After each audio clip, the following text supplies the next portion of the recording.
All right, welcome in everyone. Another fun-filled day of facts, not failings. And I am so insanely excited to have on Glenn Pasch. I feel like you don't even need an introduction because everyone knows you. And I am just so insanely grateful to have you on here today and to pick your brain and to share your insanely wealth of knowledge with everybody. And I would just say I'll let you go forward and forth and speak about everything because I feel like everyone knows you. But for the very, very, very few people out there that don't know you, Glenn, go ahead and tell us who you are, where you come from, how you got into this crazy automotive world that we're all in right now that sucks us in and we can't get out of it. Yeah. That is true. Well, thank you. And I wish it was true that everyone knows me, but as a good friend of mine always says, when you think everybody knows you, all of a sudden you introduce yourself to someone, they go, who are you? What do you do? It brings you back down. But I appreciate that. I am partners with my brother, Brian. We own PCG Digital, which is a full service digital marketing agency. And then we also have a division, Brian Pasch Enterprises, which focuses on education, training, consulting. And we host two large events, Digital Marketing Strategies Conference in May in Napa Valley, which is coming up in a few months. And then we have one in Florida in November. It is now called the Modern Retail Conference. It used to be AAAS, but got hard to say. So we had to change the title. I got into this industry 13 years ago. I was running my own training and consulting, customer service and process. I was building my own business, very similar to what you're doing. And my brother Brian was helping me. He started this company, PCG, and he was helping me with branding and how to market myself and what I was doing. I actually spoke at Digital Dealer before I joined him because I was focusing on customer service and training. He said, "Ooh, automotive needs that." And then after a while, I was working at his office. He was helping me. I was helping him with what I do best, which is build companies structurally. And finally, someone said, "Why don't you two work together?" And we looked at each other and said, okay. And so we've been partners ever since. And so, yeah, I enjoy the automotive industry. It's never dull. I think it has so many great things about it. Sometimes I think we take it for granted how valuable it is in the towns that they're located in terms of the tax revenue they generate or the jobs they generate, but also the careers that people can really obtain, have a very great career, both for themselves to grow themselves, but also financially. It's a great industry. And I don't think a lot of people realize it. I think a lot of them just go, "Oh, you're selling cars," versus I could run a dealership someday. Yeah. And I think that, I feel for me personally that a lot of us that just kind of fell into this industry, I feel so blessed to be in it. And I had my background's in the medical field. I worked with Broadway shows that toured around the world, and the economy just tanked and I needed something. My buddy said, hey, you love cars, you know more about cars than anyone I know. I think you do really well with this. And I just kind of got into this industry. And you just kind of, like you said, take it for granted. Other people don't quite understand until you're in this industry, how great it is to you and how wonderful it has been to me. And just like you, it's a wonderful industry and how many good things come out of it. And there's so many backgrounds that get into this industry, and it's a very good industry. There's so many different things you can do. I taught for a few years up at Northwood University in Michigan. I'd commute up or do it virtually and led their digital marketing course in their.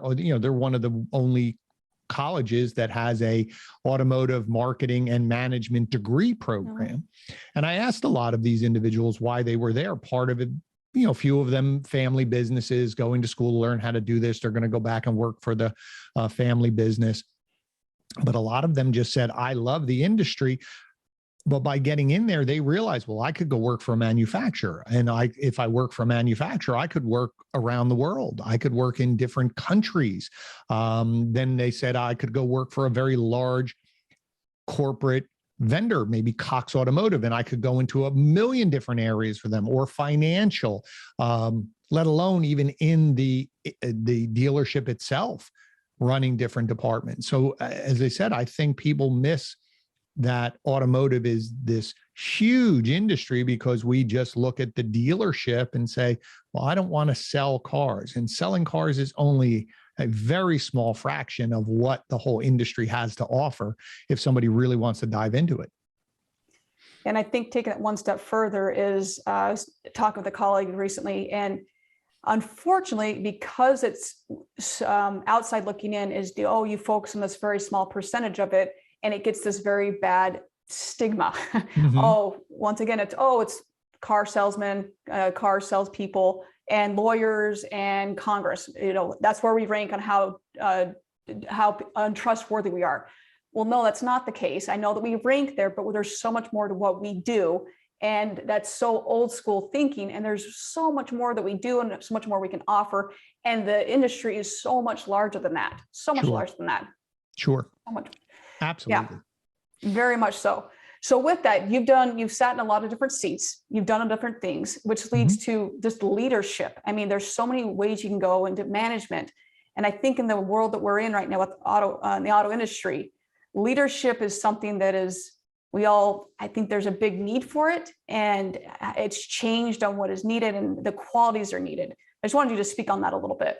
Yeah, I think it's, you and I were talking before we, hit the record button about buzzwords. And I think leadership happens to be a buzzword because I think, I look at it as you're in charge of something. You're in charge of something, and you could be in charge of your family. You could be in charge of something at school. You could be in charge of your team. You could be in charge of your business. Leadership is ultimately how you help that team succeed. A good friend, Dan Moore, who president of VistaDash, he on my show, on my podcast, he said something that stuck with me. He said, really, the role of the leader, a good leader, is to remove obstacles from your team's path so that they can be successful. Too often, people fall into management, which is managing tasks, managing day to day. Where are you? You got to, make sure you're making this many phone calls, and just to see, I want to make sure you're busy, or we're managing numbers. Leaders lead people. They have to have that long-term vision of where are we going? So, if you, from a physical standpoint, someone would say, I'm leading. Well, you're the one who's up on the hill where everyone else is down fighting the firefight. There are bullets whizzing over our heads. Well, the leader is saying, go this way, go that way. Or, coaches, I think leaders tend to be coaches more. They're on the sideline watching everything. They're not out there necessarily with you, but they're with you in practice. They're out helping you get better. But when you're playing the game, they're watching you. Why? So they can take notes. They're always constantly watching how we need to tweak the team, where we're going, but they have a long-term plan. So, in terms of sports, which a lot of people like, you'll hear teams saying we're in a 3-year rebuilding program. Well, that means they know where they want to get to, but they also say, this is where we want to get to this year. Maybe we get a little further, maybe we don't, but they're constantly tweaking to keep moving everybody forward to that end goal. They don't get so tied up into what's happening today and lose vision of where we're going. So I think sometimes, again, it's a buzzword, but also I think a lot of times people are not trained. They're put in these positions and they have to fend for themselves and guess. And I think we could do a better job to help those people if we spend some time investing in them and those skills so that then they can perform better. I 100% agree. And I think it also starts from when you're investing them is when you're acquiring the talent to begin, the very beginning, this is the foundation of when we train them, when we bring on the talent, what type of talent are we bringing on board? So for the foundation, what are we seeking? Are we seeking X, Y, Z? I'm always going to use the example of Chick-fil-A. So Chick-fil-A, everybody knows what type of employees work at Chick-fil-A. And we've all seen it. We've seen the commercials. The quality of employee they're going to have is phenomenal. They're going to go through training. Joe St. John, I remember on some webinar he had, or a conversation we had, that it was Taco Bell I'm going to screw up the facts. I'm not going to stat on it, but more or less the amount of training that they go through to make a taco was just insane. And it goes back to training. And if we're going to invest in our employees and invest in and know that they're valued and to know, hey, we appreciate you, that is going to go a really long way. So know that we're investing in our employees. We care about you. They're going to run 4 walls for us. And as you do that, you're in essence, you're investing in the next generation who's going to, they may not go into quote unquote management, but you're investing in leadership. Because you can be in management, that doesn't mean you're a leader. There's a big difference. Absolutely. Absolutely. You know, whatever the title says on your business card was just a title that someone came up with the position. It doesn't make you a leader. You could be a leader and you could be entry level. I always say, do people come to you for answers? Are they watching what you're doing? Do they gravitate towards you? Those are natural leaders. There's something about that person. I'm always asked when, you know, in automotive, someone says, well, how do I find a manager or somebody to run my BDC? Or I said, well, okay, who's in the position right now? If they're off for a week, they go on vacation, there are issues going on right now, or something needs, a question needs to be answered. Who does the team go to? Who do they naturally go to? They're going to someone who has qualities of a leader, which means they know what they're doing. Even if they're not the top performer, they know what they're doing because their performance dictates that, well, you're performing, you should know this. They're approachable, they're patient, they're willing to share, they're willing to take time to help you get better. All of those talents, those innate skills, that's what leaders possess and can always improve and learn. But those are natural talents that a leader should possess. Now, going back to what you were saying about the quality of the person, I think that's where there's a big breakdown a lot of times for many companies. I've worked for many businesses. I've built teams, built a lot of teams. So this is from personal experience. I always joke, I've taken some mediocre teams and made them great, and I've taken great teams and made them mediocre, because I forgot what we were doing, what the plan was. I got so wrapped up into immediacy, got to get this done today. I didn't follow my processes. So in this case, hiring, it always goes back to who you are as a company. Every dealership is different, right? They are not Chick-fil-A, right? Chick-fil-A says, this is the way you do it. You have no wiggle room and you have to do it. And everyone goes, absolutely. That's what I want to do. That's a different franchise model than a Nissan franchise model or a Ford franchise model in this. Now, you can debate which way we're headed, but if you're going to say they have a lot of leeway to do certain things. So then you have to say to yourself and work backwards to say, how do I want my customers to feel when they leave?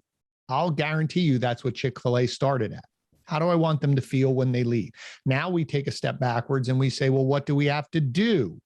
What actions do our employees have to do to generate those feelings? Then we take a step backwards and we say, great, now let's build a process. I will guarantee you Chick-fil-A has tons of processes. A friend of mine's son went there and they sent him a big box. It was during COVID when he did his training. He had 3 Zoom interviews for a Chick-fil-A job. He got a box. He had training online. He had a big manual. So everything's mapped up. There is no wiggle room. So if you have your processes, then you can say, who's the talent that I need to hire to fit that? And then there's things beyond that, which is what technology do we need to do to execute this? But that's where the problem is we just hire people without thinking, are they really a good fit? You could be a great salesperson, but you're not right for the culture or how I do business here, because you just sell any way you can. Short-term thinking versus, no, we sell this way here. This is our process, or this is how we service our customers, or this is how we do F&I. All that has to be mapped out, to your point. Then I can start interviewing and finding the right people. If I don't, I'm just gambling, hoping someone does what I need them to do. And there's a lot of wasted time. Yes, 100% yes. And I, once again, as you said, I understand that we're, as an industry, not Chick-fil-A, you can still, to an extent, have processes in place. I was speaking with Alan Crutch earlier this week, and just how Wowszer, and shout out to Wowszer, is 8 weeks of training. 8 weeks of training that an employee will experience. I mean, so there are dealerships for sure that are doing things to best get the most out of their employees and to have a quality of training. So there are definitely dealerships out there. I'm going to make that abundantly clear. There are dealerships out there that are definitely doing the best that they can and doing everything they can to have that experience out there. But here I think, and you're absolutely right. Like, there are tons of dealerships that do it really well. Where the caveat is to this, and we'll use Wowszer for an example, because I know Alan and I know that group. It's not reliant on, let's say Alan was the general manager. Mm-hmm. It wasn't Alan's way. So if Alan leaves, everything crumbles. This is the Wowszer way. Alan fits into that, executes those tasks. So really the best leaders, right, going back to leadership, the best leaders understand that every position is a role. It's not a person. There are duties for that person. General manager does these duties. General sales manager does those duties. So for instance, if you're the general manager, you have your duties. You leave for 3 days. You leave at 12 o'clock, right? You're only working till 12 o'clock today for some reason, but you're open till 8. Somebody has to step in to assume the general manager duties. The problem is a lot of times in organizations, not just dealerships, like I said, I've seen it in thousands of businesses. Everyone else doesn't know what to do. Well, Glenn's not here, right? Glenn's not here, so we don't know. Versus, no, someone's trained to step in and allow, right? Now I'm going to do the general manager duty. Someone behind me steps in and does the general sales manager or whatever duties you shift. It's not relying on a person. Too often, businesses rely on the person to carry it, but when they're not there, it falls, or they quit and they leave, and now we have to rebuild. Versus, to your point, I'm sure Penske and Asbury and Lithia all have their processes. Now, individuals can put their own spin on it, their own personality on it, but think of it as an actor doing a play. The words are the words are the words. Yep. How I do it or someone else do it, it's my personality, my take, we might tweak, but it isn't like, I don't like this page of dialogue, we're going to throw it out because then the story doesn't make sense. That's where I think leaders really need to focus on, is creating that for a single point store, could be for a group, is who are we? What are the processes that we deliver? To your point, we all are going to deliver it, and we're going to hire people who are going to bring their personalities and skills and effort and drive, and it's going to accelerate these processes. And maybe we even tweak them because things are going, but at the end of the day, it's our processes. It's our dealership's processes. It isn't my process, your process. That's where we get into difficulties, is we bring a new person in and, oh, we're changing everything. And they leave 2 months later, oh, we're changing something again. Like, no successful business does that. They hire someone in to run our processes, bring new processes, new ideas to our table. But Apple's not changing throwing everything out the window because they hired a new head of product development. Like, that's crazy. The amount of money that you burn through every time.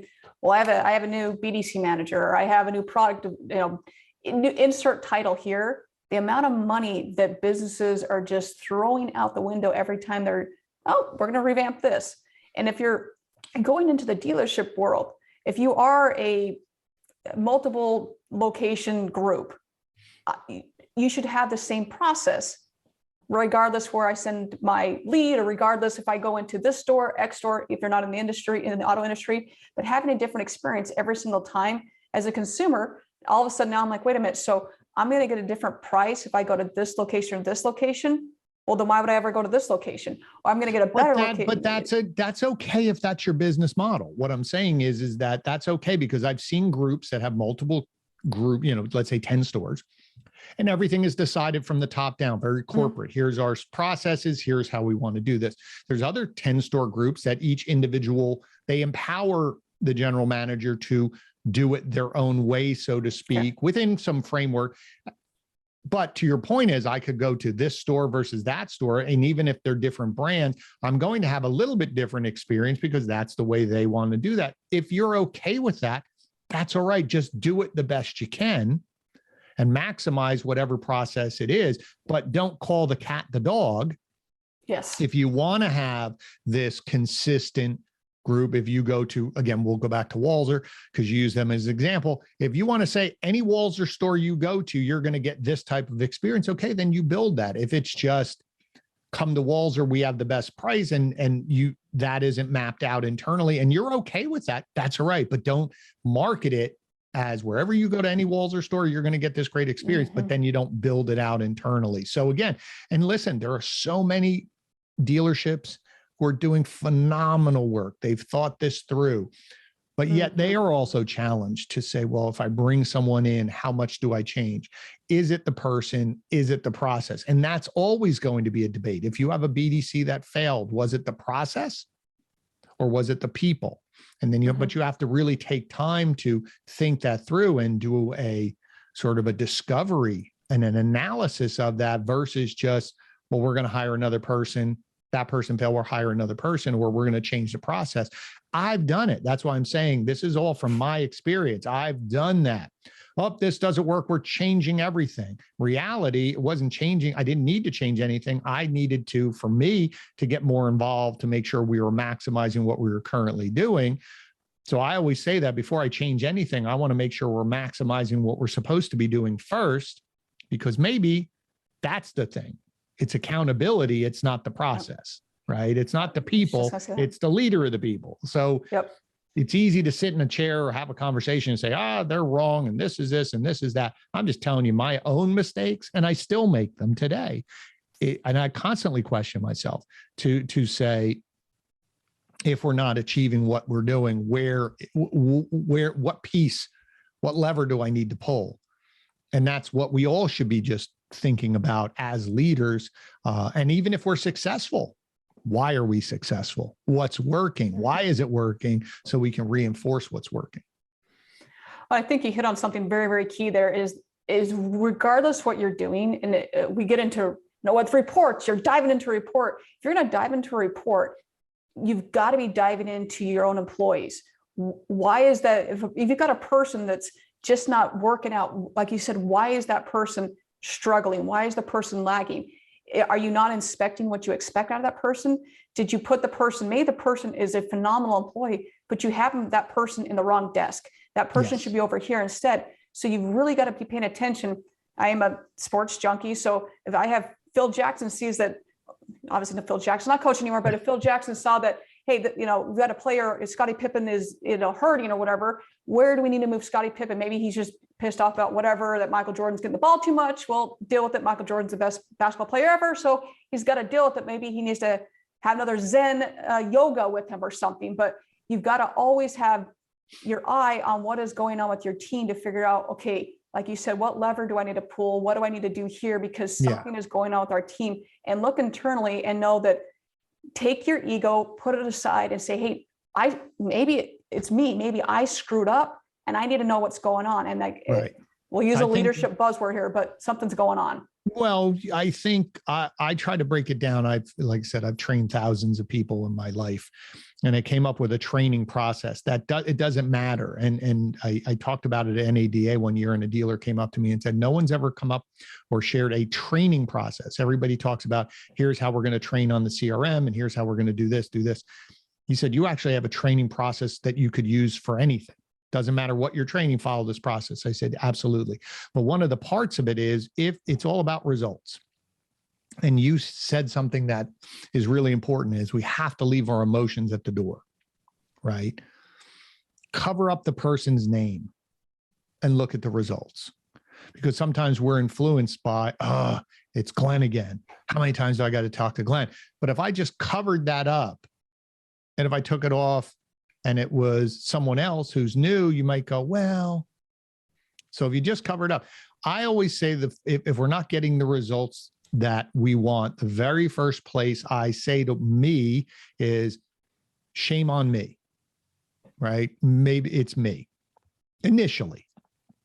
Maybe I wasn't clear. Maybe I didn't train. So the first thing I'm going to say to myself is, was this person properly trained to do what I want them to do? Right. So that's our first thing. Because again, it's all about actions. Actions cause results. We have a tendency to get into a lot of, again, we go back to buzzwords, but a lot of, hey, pick up your numbers. Come on, go out and motivate people. Hey, I need to see you be enthusiastic. What the hell does that mean?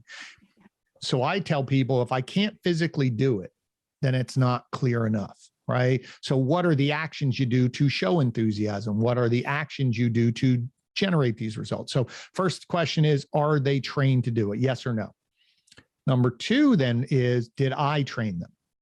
Right? Because someone else could have trained them, but I want to make sure, I want to alleviate finger pointing.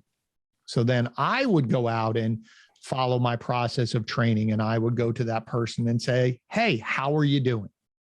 So again, first thing, you don't go up and say, hey, you're failing. Person's hands go immediately up in front of their face and to protect themselves. But if you go over them, you know where we're going. That's leading. Lead them to the answer. So how's it going? Oh man, struggling. What's going on? 99 times out of 100, they're going to tell you exactly what you know, because they know, like they know they're not getting the result, but there's some lock in their head. So it's either very simple. They don't remember, right? So if I said to them, okay, well, let me ask you a question. What do you remember from training about X? And just shut up for a minute. They're going to tell you one of three things. One, I'm sorry, Glenn, I don't remember. Not a problem. Let's retrain them, get them back on track. Off we go. Maybe in the middle, they remember some, they don't. Same thing. Okay, that part's great. Here's something else. Let's retrain you. The third one is they know what they're supposed to do and they're choosing not to do it, right? But if I come at them all the time and are like, you're not doing this, you're not doing this, and they're sitting there going, this is why I hate Glenn as a manager. He doesn't understand what's going on, blah, blah, blah. And you just nod your head and go, and they go back and do the same thing and they're frustrated. I mean, how many times have people said, oh, is that what you said? Oh, that's right. But if I can really sit down and say, okay, let me just get this straight. You know what you're supposed to do, but you're choosing not to do it. Notice my language. You are choosing not to do it. Why? All of a sudden, you'll find out something completely different. Maybe something's happening outside, family, distraction, and now I can focus on them there. And now they go, oh, this is why I love Glenn, because he's trying to help me over here. Maybe he's or she will turn around and tell me, you know what? I don't think your way works. I think my way is better. And now I can have a conversation about that. And maybe we could set up a deal and say, okay, here's the deal. I need you to do my way for the rest of this month fully 100%. And then next month you can do it your way 100%. And then we're going to see who wins. Are you willing to do that? But you have to do both ways 100%. So if I come back and check tomorrow, you have to be doing our way, this new way, 100%. Are you willing? They're going to say, yeah, because they're going to want to prove you wrong. Again, most of the times I know we're going to win, but they led themselves down there. On the chance that they do better or somewhere else, maybe you discover, because you put your own ego aside, actually a piece of theirs actually works. So take that one little piece of their process and put it into the overall process, and now everybody, but they feel like they're part of the solution. And that's where you can get the results. But to your point is, you have to get out there and ask that question, what's going on? It's either they don't know how to do it or they're choosing not to do it, right? So it's a no, K-N-O-W issue or a no, N-O. A lot of times we only treat it one way, but if I know it's a no, N-O, I have those conversations. Now, if they continue to choose not to do it, okay, now you're driving the ship down the road of discipline and potentially losing your job, but understand you're driving the ship, not me. Don't blame this on me. You're choosing not to do it. Then I can't have you on my team, but I at least can put my head on the pillow and said, I've done everything I can. I went back to train. I retrained, had a conversation with them. I gave them a shot to do it. And they still, it's okay. versus I just come at them and say, how many times I got to tell you, you got to do this and you got to do this. And then there's this disconnect and then they leave and you're frustrated versus really trying to solve the problem. I know it's a long answer, but I think it was hopefully beneficial. Very beneficial. I had a very almost verbatim that step down with an employee one time. And I finally got to the point where an employee, I just was like beating my head against the wall. I'm like, okay, what am I missing? There's got to be something else. I went through all these things and I just said, there's got to be something else. And so I was talking it out with Chris and I go, okay, what else can I do to help this person? Like there has to be something else. And I go, help me think outside the box here. And so I go, I wonder if I take this person outside of work, because maybe inside of work, this person just doesn't feel like he or she can open up. Maybe that's what it is. So took the person outside of work and just said, hey, let's just grab lunch. Grab lunch, come to find out there was a whole outside work, very traumatic issue that was going on. And I just needed to get the person outside of work where the person could open up. And that's what the issue was. And then from now on, we were good to go. But I was like, you are not retaining anything that we've talked about. You're not retaining any training that's going on. I was like, there's got to be something more. But it was I had to keep prying and finally think, okay, what else can I do? Let's get you outside of work. No, but that's a really great point, because some people will respond to the way that I did. And I'm glad you reminded me, because that is something that I will do if I don't get like a last chance is let's go to lunch. Let's get out of here. Let's go see what's going on, because then they'll relax. And more importantly, you also have time. Because again, inside the dealership, you could take a 15, 20 minutes to half an hour. But if you're spending more than that inside, your brain is start going, I'm wasting time here. I have so many things to do. They're sitting there going, okay. I got to get back to work, versus saying, no, we're actually going to lunch. No worries about anything. This is our time. To your point, people's defenses will come down. You start talking as people, they feel comfortable enough to say to you, yeah, I'm having this problem at home, or, my child is going through something and that's distracting me. And you say, okay, now, but the key is that's the issue we're working on versus your lack of knowledge, right? Versus you just can't retain this versus and that breeds loyalty, because now as a leader, you're looking at them as a person, not an employee or some number. You're actually getting into them to help them. And now you have something that you can build off of to build that relationship. And now you're building loyalty, because they're going to sit there and say, wow, this is the person I want to work for. Yeah, I think it's just really big to, like you said, just everything there. I think it's very big. And I love the no versus no. That's a very, very, very good one. Thank you on that one. Yeah, I stole that one from somebody a long time ago. No, because I was explaining it and someone said, well, what you mean is this versus this. And I said, if and I'm in marketing, and that's one of those things I always struggle with, coming up with those beautiful little, it's those acronyms, and, it just fits so perfectly. And mine is always, when I write it out, there's no word that you could possibly come up with the first 5 letters. And I'm going, I can't do this. So someone did it for me. And I said, thank you. I'm taking that now. I'll be creatively borrowing this from you. Thank you very much. Okay. So with all of we've got training, we've got how to dive into other, what's going on with the world we're in right now. Hiring is a little bit of an issue for some companies out there, we'll say, and we've got the great resignation going on. So with hiring, what are some tips you would say for out there? When do you start looking at hiring for your company, for other companies, with kind of the craziness that's going on right now? Well, there's a couple things. I think this idea of the great resignation, like people are just quitting jobs. Now, again, whatever stance you're looking at from government intervention saying, government's paying people to stay home. Okay, but eventually that ends. I think there's just more opportunity for people now, where I was having this conversation this morning on Clubhouse, and I said, when I was younger and I'm, older growing up, you had to go to get a job. You had to go somewhere and physically go work somewhere. And there wasn't so many options, where if you just said, I quit my job, it wasn't as if there's so many places you could go work. Nowadays, I could sit at home and I could, flip products online. I could get paid to review websites. I could drive an Uber, right? So there's more opportunity now for people. Plus, a lot of people, I think, just got fed up. The one thing about COVID, with businesses shutting down or people having to get furloughed or whatever, they just looked at it and said, I'm getting paid minimum wage, which is what, $7.25. And they're thinking to themselves, I'm working all these hours for $7.25.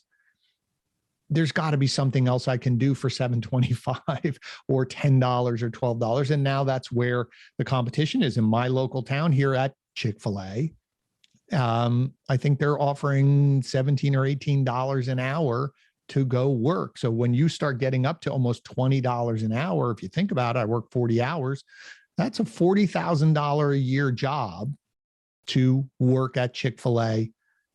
So now businesses have to say, wow, I'm committing, even at $15 an hour, $30,000 to work in a fast food restaurant. And you're sitting there as a business saying, yeah, well, my entry level is 25 or 21 or 22. And people are going, no, yeah, but I have a great job. I don't care. I'll smell like French fries when I come home, but I'm making 10 grand more. So I think businesses with hiring, we're struggling with it for some of that reason, where it's just everybody's looking for people. So this is a good time to be a worker because you have options. You have choice in the matter of where you want to work, what do you want to do, if you're willing to want to work at different things. Now, your other question about when to hire, that's a great topic, because I'm not sure how many people think that way. It took me a long time to do that because I used to wait till I needed a person. And by that time it's too late. Right. So for my business, every person, right. Let's say we'll focus on our account managers.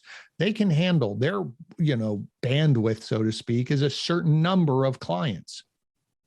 So I have to balance what my sales pipeline is. So if all of a sudden I'm bringing in new business at a certain pace, eventually I have to hire another person because these people are filled up, right? And so you have to look at it and say, okay, so think of it from a dealership. If all of a sudden I have all of these leads coming in, well, how many can everybody handle? And so if I'm going to keep increasing this, or even if I'm going to have this same number of leads, are we handling them? Well, maybe instead of 4 people, I really need 6 people. I've done this in BDCs, come in and there's 600, 700 leads coming in and they say, yeah, we have 2 people in the back. And my head goes, what? And I'm thinking, well, no, you really need this many. And they say, well, I can't hire. I said, well, then stop marketing and buying all these leads. No, I need the leads. I said, you're on the gerbil wheel of that.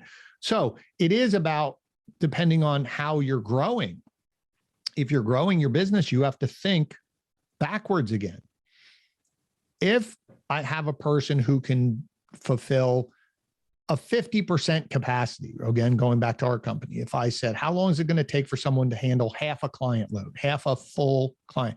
And you might say, well, that's going to take probably 3 months, because it's going to take a month to go through training, then a month to start, and part of that month is shadowing people. And then you say, okay, well, you're going to take a quarter, you're going to get some new clients. By the end of the 3rd month, you can get up to a half. And now you go back and you say, well, that's when I hired the person. They accepted, they're in my chair here. How long does it take me to hire someone or find someone and interview someone? You might turn around and say, well, it takes me 2 months. So that's telling me it takes me 5 months. So that means if I'm projecting out sales over the course of the next 5 months, and I'm going to need somebody to take on this in 5 months, I got to hire somebody today. But we all don't think that way. We wait till it's like, oh God, somebody quit. We need somebody, right? And so it's a combination of when things are going well, that's when you spend money to invest in growing your team. versus when things you lose and all of a sudden you panic and you have to hire, but they don't have the money to hire. But that's the way you project out, at least the way I do it. So from a sales, if all of a sudden I see more and more people, I hired a marketing company and we're starting to see more people come in and we're starting to see more leads coming in and we're starting to get, well, how many people do we need to handle this? And well, we got to hire a couple more people. Well, how long does that take, right? So that's where that projection goes out and looking at it so that when that surge is there, someone's stepping in to handle it versus I'm starting my hiring process, which means putting an ad out and looking for someone and missing all of those opportunities. I'm letting all that money that I spent to generate these opportunities go by the wayside or don't get the attention they need because there's only just so much any individual person can do. So that's with hiring. Yes, it's challenging right now, but as we opened up, are you selling your dealership in this case with the same as a great place to work, a great place to build a career with the same focus and intensity as you are selling your vehicles or oil changes or whatever else? Probably not. So if I come to your website, do I see a career page? Do I see testimonials from your employees that tell me this is a great place to work? And you know what? I started in here 5 years ago, and now I'm the general sales manager, or I'm in F&I. I started as a salesperson, then I moved over here, and then I moved over here, right? You need those testimonials about you as a business, very much like you want testimonials from your customers to say, this is a place to buy your car. Well, why don't you have testimonials from your employees saying this is a great place to work? So I think those things also help in your search for business, for employees for your business. Is, are you advertising you're really a great place to work as a career, not just a job?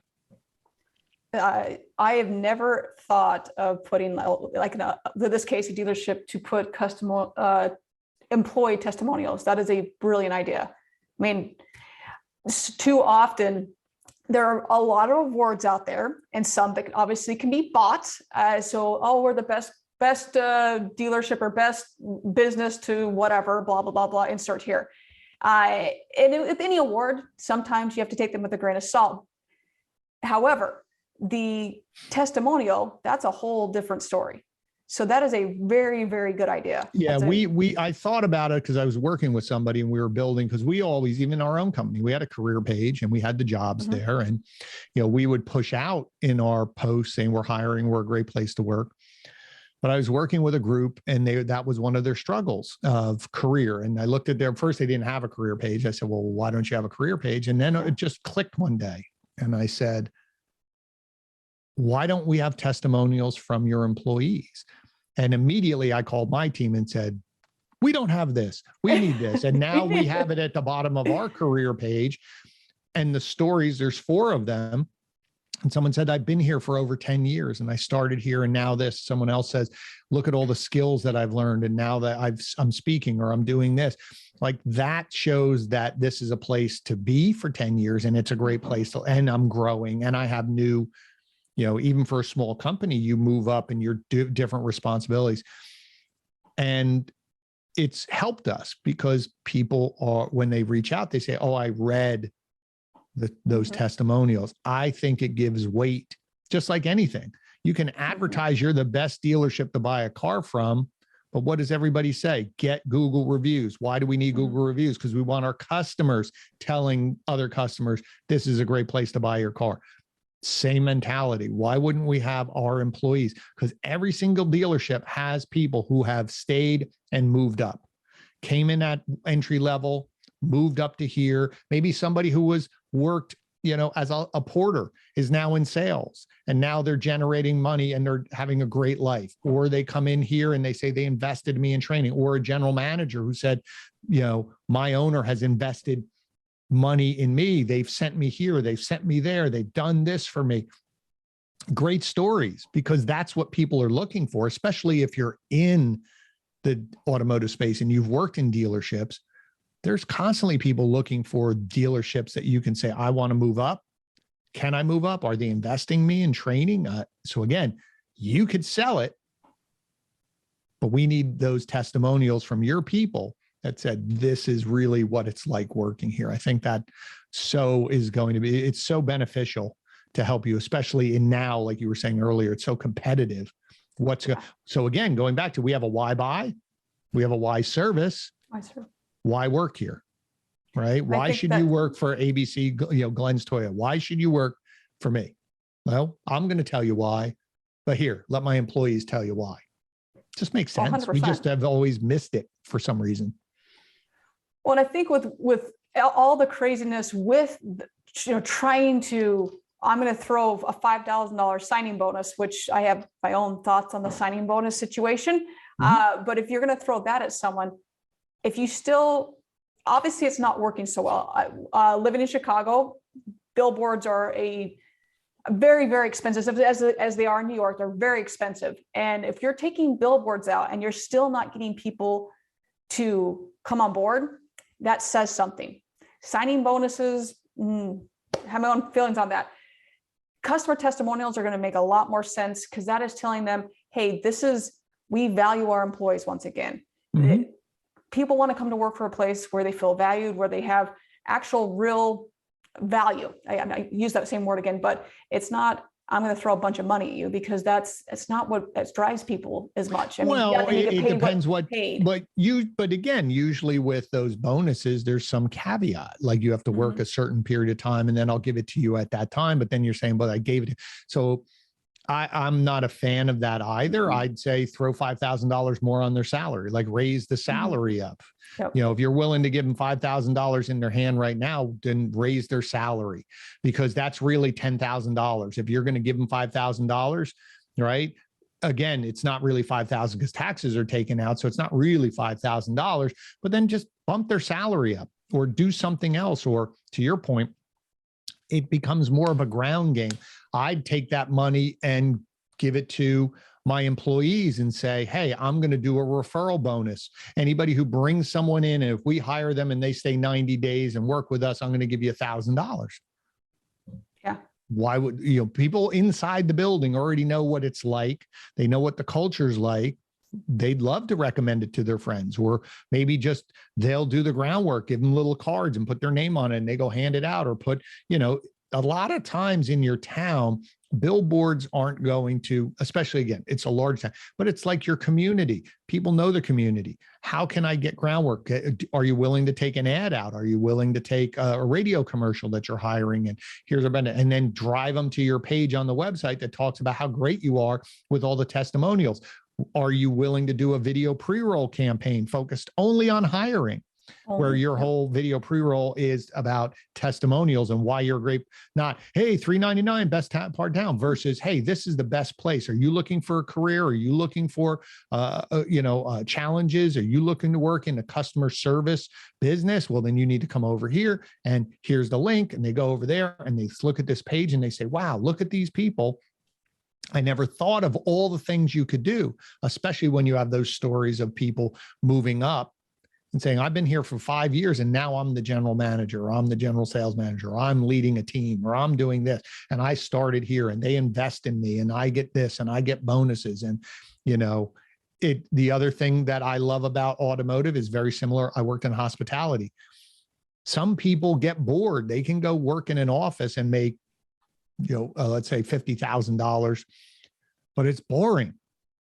Where dealerships, every day is different, right? You have your processes, right? And that's why I equate it to waiting tables, because I waited tables and bartended and cooked and everything else like that. Is some days you're slammed and some days it's slow, but every day is different. And so that, for certain people, they need that.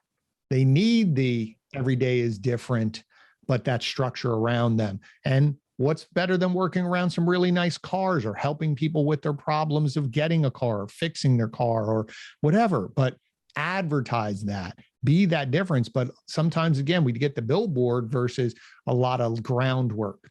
I mean, most dealerships have 100 employees or more. Are you telling me that if they push something out to their network on their Facebook or social, or they pushed out to just their friends, That's probably 1,000 people that could be touched with that 100 people about, hey, do you know anybody who's looking for a job? We're hiring for X. Here's what we do. Here's how we train. This is what we do. I love it there. Look at me. Remember, I started here and now I'm here. Like, I'm the perfect example.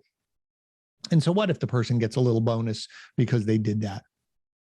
If you want to recruit, you have 100 recruiters at least in your building if you think it through and leverage it to reach out and to leverage their networks of people about how great it is. Now, again, if you're not a great place to work, then what are they going to say? But if it is a great place to work and you ask these people to go out and reach out and incentivize them a little bit, why not? I mean, that's the way companies grow. People want to bring their friends to work, or they hear about it, or, my cousin's friend is looking for a job. Why not network to at least have someone validate that this was through a recommendation, right? Just like we do for restaurants and recommending for cars. That's what we do. We ask people, hey, if you know anybody who's buying a car, recommend. How many people, when somebody buys a car, do we also ask? I just thought about this.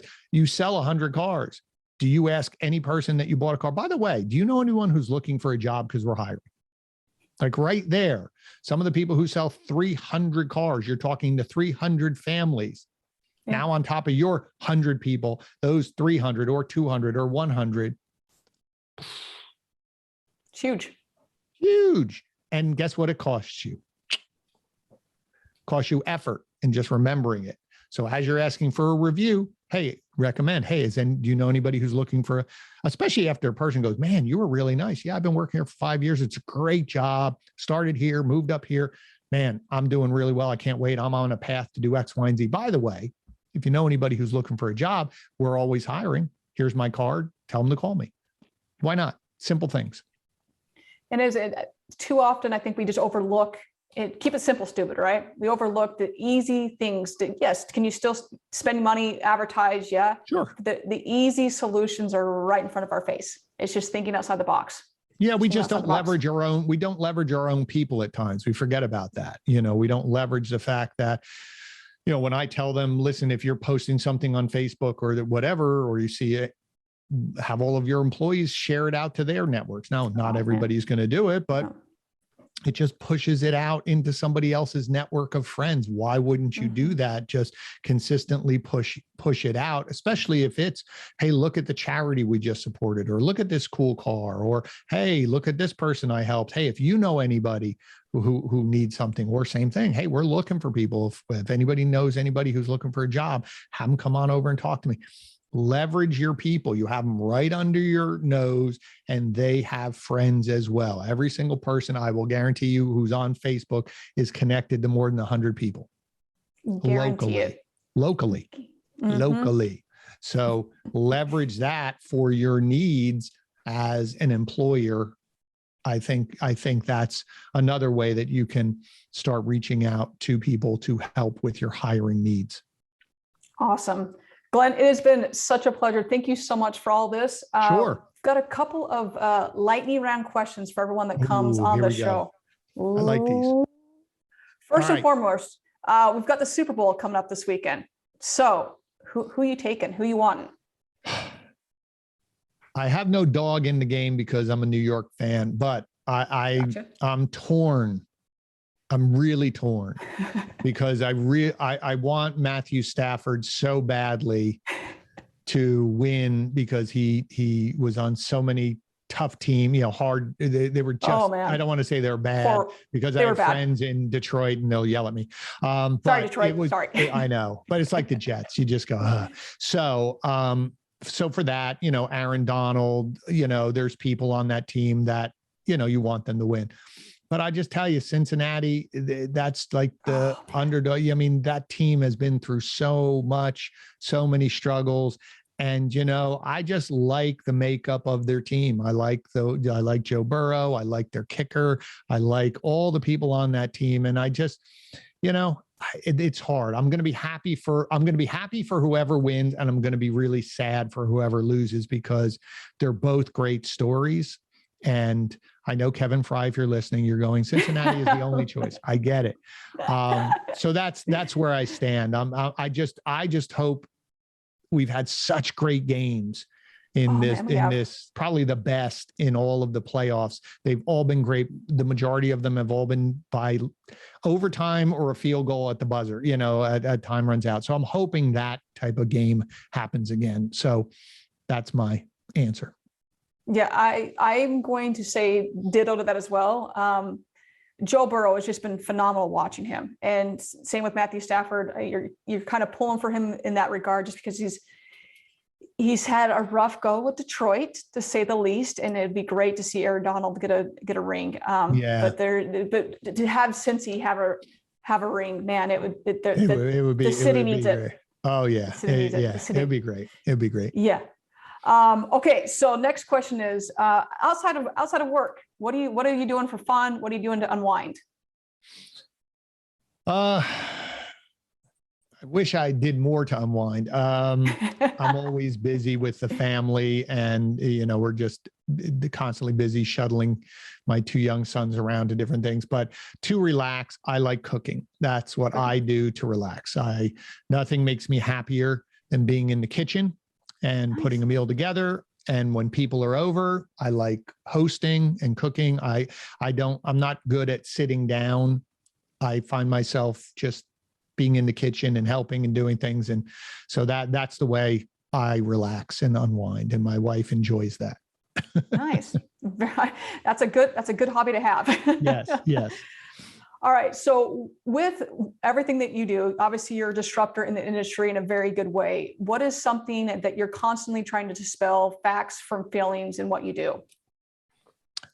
Well, I think from marketing is that not all marketing works. You try different aspects. Sometimes it connects, sometimes it doesn't. The key is always, as an agency, our goal is to constantly keep moving the ball forward, keep learning, adjusting, tweaking, because not every market's the same. What works in Chicago doesn't work in the South, doesn't work on the West Coast. So you constantly, and it's the same thing of, you had said it earlier, being a partner with the dealerships we work with to understand what they're trying to accomplish. Me sitting in my, in New Jersey or wherever my team is remotely, we can guess, but we really want to know. So that's one. And then also from the other side is that helping with the marketing message that automotive is a great place for careers.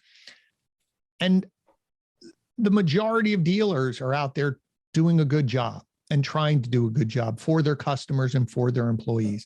And you're right, it's a bad reputation, but a lot of that is gone. That's just a stereotype. And in every business, there's stereotypes. You can look at any show and it's going to be the stereotype evil lawyer, stereotype robber, stereotype this, stereotype that. Dealers are some of the biggest hearted people I've ever met. They're some of the biggest contributors in their towns. They're some of the biggest employers. I mean, so many of them, give money to charities, host. They also do a lot of things behind the scenes that nobody knows about because they don't want to be braggers.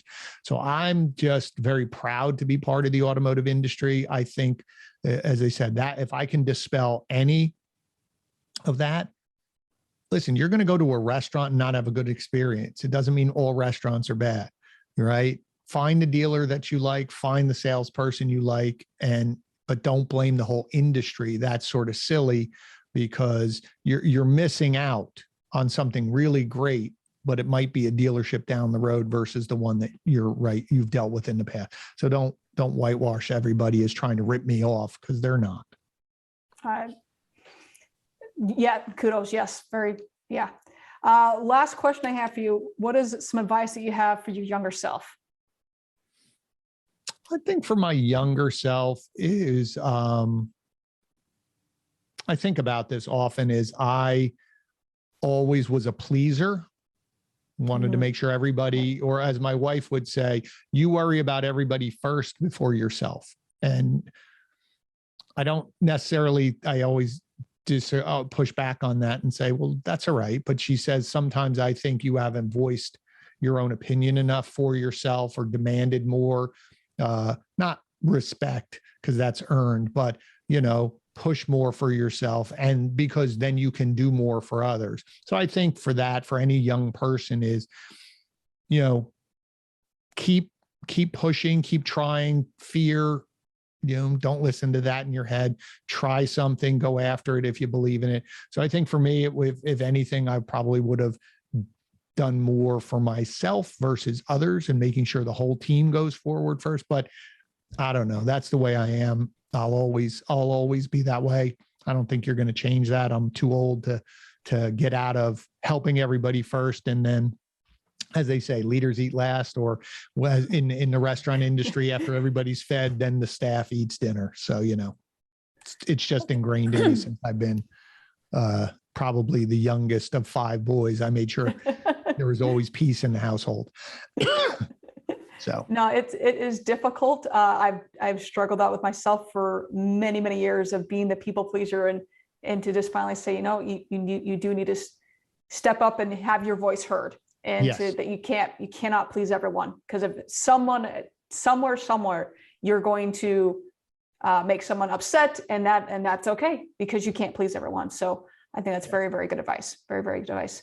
Well, Glenn, once again, thank you so much for being a part of this. Thank you for having me. It was fun. Yeah, it's been such a pleasure. And for whatever team, for what you're cheering this weekend, as long as it's a good game, it's going to be phenomenal. And absolutely, for the marketers out there, it's obviously the Super Bowl commercials. They keep going up each year, and I'm sure that we're all going to have our favorites. $7 billion for 30 seconds.